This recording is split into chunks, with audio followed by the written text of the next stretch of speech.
Hey,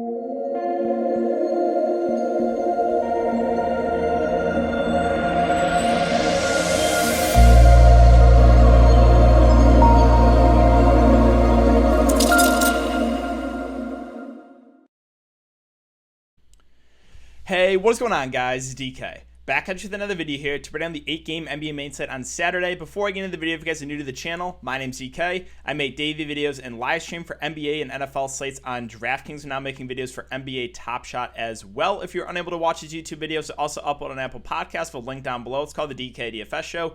If you're interested in signing up for premium content, I offer that at patreon.com, an esports package, which includes Call of Duty and CSGO, as well as an NBA package. And then I want to thank PrizePicks for sponsoring this episode. If you guys are not familiar with PrizePicks, the idea is you're taking over/under on fantasy points. They have second half contests already posted. They'll have stuff for tomorrow, probably posted later tonight, if not early tomorrow. So yeah, there's a lot of stuff already up here for second half. So again, do you think Giannis goes for over 28.3 fantasy points in the second half? Right, that's the idea. You can play. They have college basketball, March Madness fans, golf, esports, everything. You can mix and match sports. So if you guys want to sign up, you just go DKDFS. DKDFS, all one word, link down below. You get a 100% match up to $100. You put $100 in, you get $200 to play with. And finally, I just want to thank you guys for the continued support on all the DFS videos, live streams on Twitter. Really, really do appreciate each and every one of you. If you do enjoy this content, if you leave a like button on the video, subscribe to the channel if you haven't already, and hit the notification bell so you don't upload videos, you don't live. I will be doing a YouTube live stream tomorrow, as always, to go over everything and answer all your guys' questions. And let's aim for 150 likes on this video, guys. Hitting that like button helps me out more than you know. So, with that out of the way, let's jump into the video. Before we talk about players and the prices of this 8-game slate, let's look back mine up here from Friday. So Friday, looking decent right now, currently in fourth place, winning $500. But can we talk about just the stuff that happened tonight? I mean, okay, so if you played Fred VanVleet tonight, you obviously deserve to tilt, right? The Raptors guys have been so inconsistent, those main three guys, VanVleet, Lowry, Siakam. I played Siakam, what was it, last slate? He completely busted for me, and this slate, he just goes absolutely crazy. They win by 50. The Draymond Green late scratch. Draymond Green, I have him in my best ball. That $555 best ball, late scratched. If you play Draymond, again, absolutely terrible. I feel for you. Let's see. What else? A ton of other ones. Brogdon's late scratch. Steven Adams, after lock, scratched. If I would have known that, I would have been super high in a guy like Hernan Gomez. I talked about that after on Patreon, but still, it's just that's frustrating because, I was locked in with Boucher. And can we talk about that? The foul trouble early. He luckily got there in the second half. He woke up. Right, the Undertaker gif, right? I love using that. That was basically Boucher, but I probably would have used Hernan Gomez here, or Jackson Hayes, one of those centers. But so going over my lineup, hopefully this Pelicans game stays close. If that game blows out, that'll just be the cherry on top. Had the cat blowout too. Just so much stuff last week that you're just like, is this really happening? So I use NAW, Eric Bledsoe, Bogdan Bogdanovic, James Johnson, Boucher, Goodwin, Giannis Antetokounmpo, Karl-Anthony Towns. Let me tell you something here with Goodwin. He was not someone I was originally going to play. I was debating on Herder, Lou Williams there. But once Boucher got the two early fouls, I was like, hey, I got to differentiate myself somewhere. So I went to Goodwin. I moved up to get Karl-Anthony Towns. Again, lost 4 minutes in a blowout. He's still on for 59. Now, I know, I tilted a little bit on Twitter, and people were like, oh, he still got there. Well, in tournaments, that means everything, right? 4 minutes out of a low-owned star is so much. So, yes, he had a good game, but, every minute counts, right? So, those 4 minutes, huge. Looks like Giannis is finally going to break out of the slump. I got him at, he was pretty high-owned. So, that's why I went to Goodwin there, I was like, all right, Boucher, early foul trouble. I'm in trouble. I got to do something. I knew it was a chalky slate. I was like, I got to do something to differentiate myself. James Johnson, I thought was a clear play, 35 fantasy points. Bogdan was only 43% owned. That really did surprise me with all the guys out for the Hawks, and then Bledsoe, NAW. So that is it for the look back, guys. We'll see how this finishes up. Right now, looking pretty good. Right now, the 5X, but we'll see how the night finishes. Hope you guys had a good night. Again, it was a pretty tilting night with everything that went on. Just so much stuff. I might even be forgetting stuff. I'm trying to remember. The Draymond late scratch, Raptors, VanVleet injury, Siakam goes crazy after busting, the night before. I should have had my notebook, right? I should have actually taken notes. I didn't tonight, but I should have, because there's so much stuff that's just what? What? All right, so let's go over this 8-game slate. Let's go over the 3 games we have right now. Cavs and Heat, a 204.5 over under. The Heat are 12.5 point favorites. Bucks and Kings, a 239 over under. Bucks 6.5 point favorites. And Thunder Blazers, a 227.5 over under. The Blazers are currently 11.5 point favorites. So start off with Dallas and Washington. Dallas at the top. Luka Doncic, I think, is a pretty good spend up. What do you go for? Only 47 tonight. I mean, he's kind of been subpar recently. But like kind of like Giannis, I feel like this is like the get right matchup. This is the matchup where we could see a really big game from Luka Doncic. So I do like him at the top. Porzingis at 8-3 has been a little bit more up and down. So I think if you get to Luka, I do prefer him. But Porzingis don't play for tournaments. Value, there's just not much here. Like Hardaway is still a little bit too pricey. Brunson's at 4.8. He'll probably play around 20 minutes, 25 minutes. He's fine. He's a good point per guy. Josh Richardson, right? He's going to play minutes. It's just like there's a couple of secondary options here. Like, sure, you can consider like a Kleba, a J. Rich, a Brunson, but there's no like standout plays for me. Moving on to Washington. So the big news is Brad Beal. If Brad Beal's out, I'm going right back to Russell Westbrook. I know, right? He only went for 50 fantasy points the last game. He missed the last 6 minutes of the game. 5 or 6 minutes? I forget exactly how much it was. He missed out on a good amount of minutes. Now, again, I remember someone said, like, hey, Russell Westbrook, he had a bad first half. Like, you shouldn't be tilted that, he only went for 50. 6 minutes out of Russell Westbrook is, again, a ton. He's a guy that, I don't know what he averages, 1.5, 2 fantasy points a minute when Beal's out. So, that's huge. This game probably will stay close. We'll see. Them getting blown out by the Pistons was not good. But, I really like Westbrook if there's no Brad Beal. Now, if Brad Beal plays and there's no limits, if there's no minutes limit for him, then he actually looks intriguing himself at 9.1K. So keep an eye on that. But really, there's not much else. Rui's getting to the point where he's too expensive now at 7K. Also, Ish Smith is back. I'm not messing with the value guards. The value bigs where I could see taking a shot on, actually. Alex Len, 22, 21, 21 minutes last 3 games. He's a decent point per minute guy, viable. And then Robin Lopez, with Gafford going down, he's played some big minutes on the bench, 27, 27. Kind of had ceiling games of 30 and 28 fantasy points, but it's actually the 2 centers I think are in play here for Washington if I'm going to play any value. New York and Detroit, so that was an ugly game tonight, that Knicks-Mavs game. Super low scoring, but this Detroit team is not great defensively. Randall, again, even with they only put up 86 points. He shot 5 of, they put up 86 points. He shot 5 of 20, and he still went for 44 fantasy points. That's what Julius Randle could do, right? So I think Randall's a pretty decent spend up. Everyone else, they're kind of getting healthy now besides Mitchell Robinson. So like Barrett, Burks, Derrick Rose off the bench will probably play mid-20s minutes as a revenge game narrative. He shot 1 of 10 last game, so that will lower the ownership. I'm actually intrigued by D. Rose as a value play. Not much else, though. Really not much else in the Knicks. Moving on to the Pistons. Oh, man, there's a couple teams that I just like, it really just pains me to talk about. Like, I do not want to talk about this team. They have literally everyone healthy now. They're running such a deep rotation. I have basically no interest in Detroit. Jeremy Grant, he's the guy that's had the most upside, but hey, he's been super score independent recently. Mason Plumlee's a guy that'll probably play 25 to 30 minutes, a decent point per minute guy, but I don't know if we have to go there in the slate. Josh Jackson had a big game last game. That was without Diallo. Diallo's back. Dennis Smith Jr. is back. Wayne Ellington's healthy. Isaiah Stewart as a value guy probably plays around 20 minutes, but I don't think we have to go there in the slate.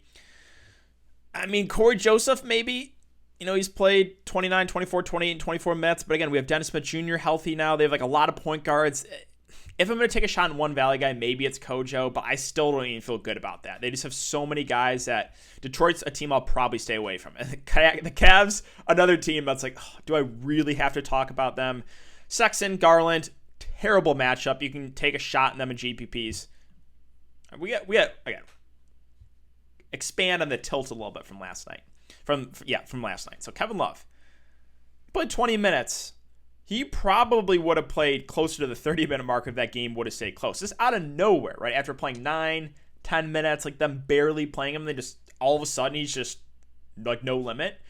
So we have to really keep an eye on this news.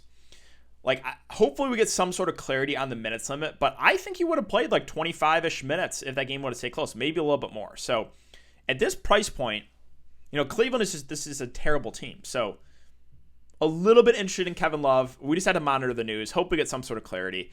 And then Hartenstein's going to play the backup 5. If you've played him the last couple slates, you know the pain.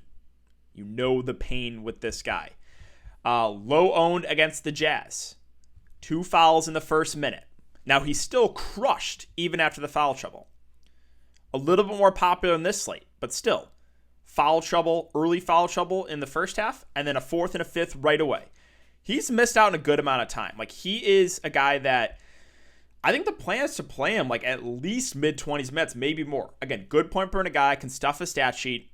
The matchup's not great here, but I am interested in him for value because he can put up a lot of fantasy points in a good amount of time. Now, someone replied to one of my tweets with Hartenstein. It's like, he's terrible, dude. Why are you playing him? I don't care if he's bad. If he's a good fantasy player, if he's a guy that's going to get rebounds, assists, blocks, can score the ball, I don't care if he's a bad real-life player, right? That means nothing to me. So, I'm intrigued by Hartenstein, and I just can't do anything else. It just makes me sick. Just looking at the other guys in that roster. Moving on to Miami. Honestly, Miami's a team I have very little interest. Worried about the blowout here. Everyone's healthy. I'm just completely staying away. There's no one I like. You can take shots on Jimmy and Bam if you think the Cavs can keep it close. I'm worried, though. I'm worried this game does not stay competitive. Minnesota, Philly. So, again, Karl-Anthony Towns has been playing out of his mind in a blowout. Lost 5-6 minutes. Still won for 60 fantasy points. Now, my concern here with Karl-Anthony Towns, Joel Embiid is currently questionable. If Joel Embiid plays, then I'm a little bit worried about him getting in foul trouble against Embiid. Plus, Embiid is, a good defender. So this is one we'll have to really monitor. If Joel Embiid is out, I love Towns at the top. If they try to start Mike Scott against Karl-Anthony Towns, he will absolutely abuse him. Now, again, they can throw Dwight out there. We'll talk about Dwight in a sec. But yeah, Cat is a guy, it really depends on Embiid. If Embiid plays, he's not completely out of play, but I would be a little bit more hesitant with him. Now, Anthony Edwards, I think he had a pretty solid game too. I guess I'm a little bit, I'm still tilting when I finally bought into him, and he just had a terrible game and busted for me. But last 4 games, 38, 43, 44, 40 fantasy points. Again, he's shooting the ball a ton. He's a little bit scoring dependent, but the matchup's not great. I think he's viable for tournaments just because the upside is there. Malik Beasley at 5'9", is playing about 30 minutes. He has really struggled since returning. Really struggled shooting the ball. It's an interesting buy low, but still, like I said, not a good matchup. Keep an eye on Ricky Rubio. He was out last game, so the combination of McLaughlin and Noel that kind of play the point guard duties. How many minutes did McLaughlin finish with? Let's see if it's going to load. Not Hernan Gomez, sorry. So he played 33 minutes. If Rubio's out again, I have some interest in McLaughlin or, again, Noel off the bench at 4-4, played 21 minutes. So a couple interesting value plays there if Ricky Rubio's out. Also, McDaniels. I think he got in some foul trouble today. He did. That's why he lost minutes. But he's a guy who's been playing huge minutes. So, yeah, there's actually some intriguing plays here on the Minnesota side. Moving on to Philly, and keep an eye on Embiid. If Embiid plays, no interest in anyone other than Embiid if there's no minutes limit. If Embiid plays and is on a minutes limit, I'm just staying away from everyone in Philly. Even in a good matchup, there's just guys are overpriced. If Embiid plays, he's a super high usage guy. If he's limited, I don't want to play him. So this is something we'll have to monitor. Now, again, if Embiid plays and there's no minutes limit for him, then I like Embiid himself. If Embiid is out, let's talk about Dwight. So I mentioned it, in the video and the live stream. It's like, hey, people are going to box score watch, right? Ejection, blowout. I was like, hey, Dwight's a sneaky play against Cleveland because people are going to look at those scores. They're going to avoid him. Sure enough, even in a blowout, 26 minutes, 44 fantasy points. So if there is no Joel Embiid, I think Dwight's an intriguing play in the mid-range that will go a little bit overlooked. And then guys like Ben Simmons, Tobias Harris, I just can't play Ben Simmons right now. It's just, no. If Embiid's out, Tobias would be the spend up, but yeah, he got in foul trouble last game. Don't be super worried about it.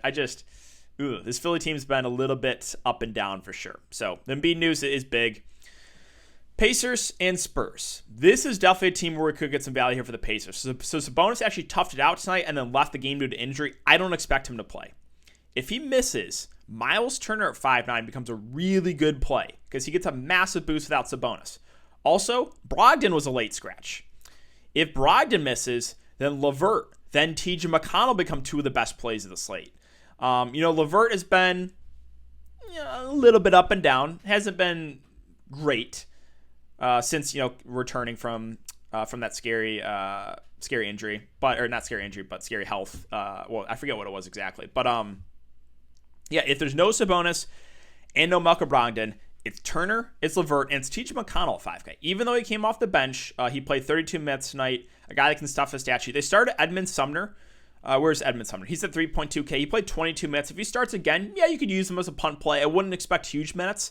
But then also guys like normally I'd kind of just cross off the rest of the Pacers, but guys like McDermott, Justin Holiday, if both Brogdon and Sabonis are out, these guys are in play. And McDermott is at a price where it's like, if he starts, he's actually a really good value, even though he's relying on scoring. So the Pacers are actually a really intriguing team, assuming Sabonis and Brogdon are both out.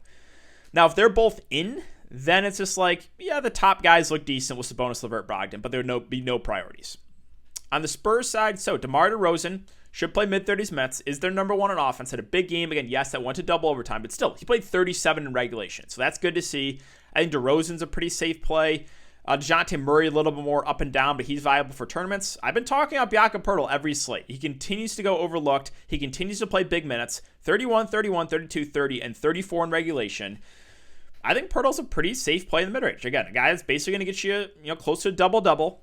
I think I do have some interest in Poeltl. Derek White at 6K, also viable. Played 35 minutes in regulation. So the top four guys, once again for the Spurs, are in play.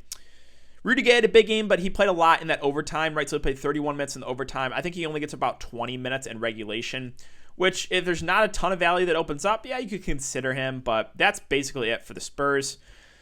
All right, another team that, man, I just don't want to talk about. Pistons, Cavs, Magic. Whew, so gross. So it's hard to say right now. It is, because we have Ross questionable, MCW questionable, and Kem Birch questionable. So if all those guys are out, let's see, how many active bodies will they have? 1, 2, 3, 4, 5, 6, 7, 8-man rotation, right? And Maine's also questionable. So there could be, Orlando could be a team I would have some interest in if all those guys are out. So let's talk first, Kem Birch. He went down, or he left the game due to an illness. He only played 5 minutes. So Wendell Carter Jr., when Kem Birch left the game, he played 31 minutes. So if Wendell Carter Jr. starts, I do have some interest in him, even in a bad matchup. And then Mo Bamba off the bench, played 17. He's been a solid point per minute guy, but I don't love the price there. James Ennis also, he played 38 minutes, kind of out of nowhere. Again, if they have like an 8-man rotation, I could see getting to him. I will say, if everyone's healthy, if Birch, MCW, Ross are all in, I'm not going to on Orlando. But if they're all out, then, Okiki should play big minutes. Then you can consider maybe a guy like RJ Hampton because of the price point at 3.3. So it could be some plays for Orlando. Got to monitor that news for sure. Moving on to Utah. This Orlando team is so bad, and this Utah team's been playing really well. I'm worried about the blowout. Looks like they're fully healthy. Unless like Conley rests a back-to-back. He's rested a few back-to-backs this year. So like if he's out, then we could look to Mitchell and like Ingles and Clarkson. But if everyone's healthy, Utah's probably a team we're just going to avoid. OKC in Portland. It's an OKC team. I mean, last time I looked, it was like a 40-point game in the first half against the Suns. They were just getting absolutely killed. Again, this is not a good team. Moses Brown for tournament, sure. Again, my worry is the price. Don't love it. Roby. My issue with OKC is it's a decent match against Portland, but there's just no standout plays. Like, everyone just seems priced about right. Roby, Maladon. I'm not really interested in Svi at 5'5". Not really interested in Kendrick Williams at 5'3". Pokashevsky's back at 5'1". Yeah, maybe you can make the argument for Ty Jerome off the bench just because he's cheap enough, like 4'3", and maybe Tony. I want to see how many minutes Tony Bradley plays. He played 14 and 18 first couple games. If he pushes for maybe closer to 20 minutes tonight, then I could see getting into Bradley and Jerome. But everyone else is kind of priced to a point where there's no one I really like. On the Portland side, so what we got to be careful here is blowout, right? The Thunder team is terrible. So the top two guards in play for tournaments. Again, a little bit concerned the game does not say competitive. Covington's been pretty solid. Again, same thing, blowout risk. Keep an eye on Nurkic, just a back-to-back. Also, I didn't see anything about a minutes limit for him tonight, so I'm really curious to see what he finishes with his minutes. Keep an eye on that. If he plays closer to 30 minutes tonight, and he doesn't, he plays again tomorrow, then I would have some interest in Nurkic. So keep an eye on that one. But other than that, not much on Portland. Final game, Milwaukee, Sacramento. So this is a game I do like. Should be played super fast, right? It's a 240, 239 over under. Giannis Antetokounmpo. Looks like he finally broke out of his slump, at least in the first half. So I think he's one of the best spin-ups. Phenomenal matchup. You know, the one concern is maybe there's a little bit of blowout risk here. Middleton, Drew, also viable. Would rather get to Giannis, though. You know, the rest of the secondary guys just seem priced accordingly. Nothing really stands out. So it's Giannis for me, and then Middleton and Drew as secondary plays that I do have some interest because of the amazing matchup. You can definitely game stack this one. On the Sacramento side, so at least starting, Fox had a bad... So last game, he did not play well. And then the start tonight, he started really slow. Curious to see what he finishes with tonight. If he has another bad game, then that's back-to-back bad games. And then that's going to really lower the ownership for like tomorrow's slate. So like, I am intrigued by Fox, right? I think like a Fox Giannis Antetokounmpo pairing GPPs looks pretty good. Holmes, if he can stay out of foul trouble, that's a big if. Viable for GPPs as well. The guys in the mid-range, like Halliburton, Barnes, Heald, are not out of play, but all just kind of just like meh. And there's not much else. You know, Terrence Davis has been playing around 15 to 20 minutes on the bench if you need a dart throw. With no Whiteside, Meadows been playing like the backup 5. He's been playing about 15 minutes. But again, I don't know if we have to go there in the slate. So that's really it for the Kings, guys. I think that's going to do it for the video as well. If you have been enjoying the content so far, I would really appreciate it if you leave a like button on the video, subscribe to the channel if you haven't already, and hit the notification bell so you don't upload videos you know on live. Again, I will be doing a YouTube live stream tomorrow, so make sure to check it out, guys. Thanks again. Have a great night, and I'll see you all tomorrow in the live stream.